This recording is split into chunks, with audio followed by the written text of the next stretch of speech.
ലോകകപ്പിലെ ഏറ്റവും മികച്ച ടീം ഏതെന്ന ചോദ്യത്തിന് ആദ്യം എത്തുന്ന പേരുകളിലൊന്നാണ് പോർച്ചുഗൽ.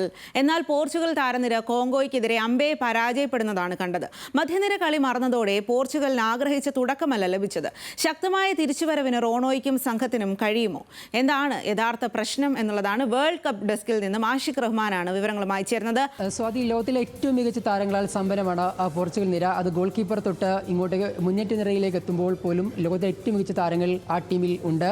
മാത്രമല്ല അവരുടെ സബ് ലിസ്റ്റിൽ പോലും ലോകത്തിലെ ഏറ്റവും മികച്ച താരങ്ങളാണ്. അങ്ങനെ ഒരു കാലത്ത് റൊണാൾഡോ മാത്രം ആ ടീമിലുണ്ടായിരുന്ന പോർച്ചുഗലിൽ നിന്ന് താരസമ്പന്നമായൊരു നിരയിലേക്ക് പോർച്ചുഗൽ ഇക്കാലയളവിൽ മാറിയിരുന്നു. പക്ഷേ അതിനൊത്തൊരു കളി ഇന്നലെ ഉണ്ടായിരുന്നില്ല. കോങ്കോ പോലെ 52 വർഷങ്ങൾക്ക് ശേഷം ലോകകപ്പിലേക്ക് എത്തുന്ന ഒരു ടീമിനെതിരെ ഈ ഒരു പ്രകടനം മതിയോ എന്നുള്ളതാണ് ഒരുപക്ഷെ ആരാധകരടക്കം ചോദിക്കുന്നത്. ആദ്യത്തെ ഒരു 10 മിനിറ്റിൽ പോർച്ചുഗൽ മികച്ച കളിയായിരുന്നു കാഴ്ചവെച്ചത്. ആ ഒരു ഗോളും നേടി. പക്ഷേ പിന്നീട് ഇങ്ങോട്ട് ഒരു ഗോൾ മികച്ച ഗോളവസരങ്ങൾ പോലും പലപ്പോഴും സൃഷ്ടിക്കാൻ പോർച്ചുഗലിനായില്ല. ഈ കോങ്കോയുടെ ആക്രമണത്തെ തടയാൻ പോലും പോർച്ചുഗൽ നന്നേ പാടുപെടുന്നത് കണ്ടു. അങ്ങനെ പോർച്ചുഗലിൽ നിന്നും ഇതാണ് പ്രതീക്ഷിച്ചതെന്നൊരു വലിയ ചോദ്യമുണ്ട്. പ്രത്യേകിച്ച് ഇന്നലെ എംബാപ്പയും മെസ്സിയോടൊക്കെ ഗോൾ സ്കോർ ചെയ്ത് ഇന്നലെ രാത്രി ഒരുപക്ഷെ റൊണാൾഡോയിൽ നമ്മൾ അത്തരത്തിലൊരു പ്രകടനം പ്രതീക്ഷിച്ചിരുന്നു. റൊണാൾഡോയിൽ കേന്ദ്രീകരിച്ചായിരുന്നു റൊണാൾഡോയ്ക്ക് പന്ത് എത്തിച്ചുകൊണ്ടുള്ളൊരു ആക്രമണത്തിനാണ് ശ്രമിച്ചതെങ്കിൽ പോലും റൊണാൾഡോക്കും ഇന്നലത്തെ കളിയിൽ കാര്യമായി ഒന്നും സംഭാവന ചെയ്യാൻ കഴിഞ്ഞില്ല. കിട്ടിയ അവസരങ്ങൾ അദ്ദേഹത്തിന് മുതലാക്കാൻ കഴിഞ്ഞില്ല. റൊണാൾഡോയുടെ ഈ ലോകകപ്പിലെ മോശം പ്രകടനം, പ്രത്യേകിച്ച് 5 ലോകകപ്പിൽ തുടർച്ചയായി സ്കോർ ചെയ്തൊരു താരം കൂടിയാണ്. അങ്ങനെ 6ാം ലോകകപ്പിൽ എത്തുമ്പോഴും ഈ ഗോൾ സ്കോറിംഗിൽ തന്നെയായിരുന്നു പോർച്ചുഗലിന് ഒരു പ്രതീക്ഷ.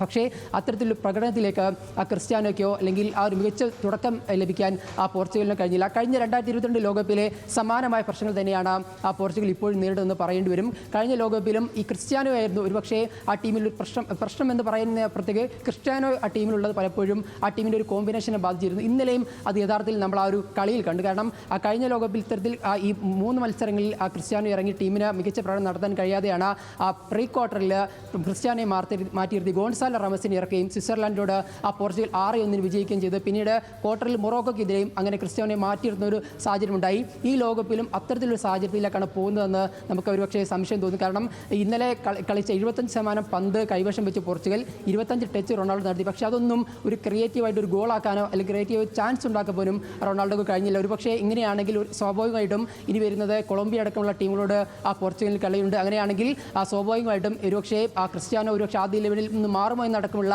കാര്യങ്ങൾ നമ്മൾ എന്തായാലും ചർച്ചയിലേക്ക് കൊണ്ടുവരേണ്ടി വരും. എന്തായാലും പോർച്ചുഗലിൻ്റെ കളി എന്തായാലും പോരാ. ഈ പ്രകടനം ഈ താരനിരയ്ക്ക് അനുസരിച്ചുള്ള ഒരു പ്രകടനം പോരാ എന്നുള്ളത് വളരെ പ്രകടമാണ്.